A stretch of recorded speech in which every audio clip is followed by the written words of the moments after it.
Bien, expliquons le fonctionnement de la fonderie électrique. En gros, vous l'utilisez, d'accord? La fonderie électrique, à quoi sert-elle? Elle a différentes utilisations. Elle a cette recette, mais aussi d'autres, d'accord? On s'en sert pour faire de la pierre, des briques, du nether. Ça marche comme un four normal, ok? La différence, c'est qu'au lieu de carburant, elle utilise de l'électricité. On branche ce générateur et voilà, 8000 d'électricité.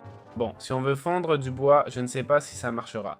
Voilà, ça fond le bois et le transforme en charbon de bois. C'est comme ça que ça fonctionne, en gros. Il y a ces réglages sur les côtés pour qualifier, vous voyez? Si je choisis l'énergie, ça dit impossible d'éjecter l'énergie, c'est un four. Ça indique les entrées. Vous voyez que c'est en rouge? Ce qui est en rouge, c'est l'entrée.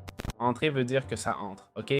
Donc là, c'est l'éolienne qui entre. Si je mets connu, l'énergie baisse, non? Si je mets entrée, ça rentre, ok? Pareil pour les objets, d'accord? Là, rien n'est connecté, ok? S'il y avait un truc branché, on le verrait. Prenons un câble au hasard, regardez, transporteur logistique, je le branche et là, vous voyez qu'il est connecté. Maintenant, ça s'affiche en sortie, ok? Ça veut dire que les objets sortiraient par là, ok? Mais il ne les prend pas car il n'y a nulle part où les mettre. Bref, c'est comme ça que ça marche. Si on entre, on a les améliorations qu'on peut faire, pas encore montrées, mais voilà, c'est simple comme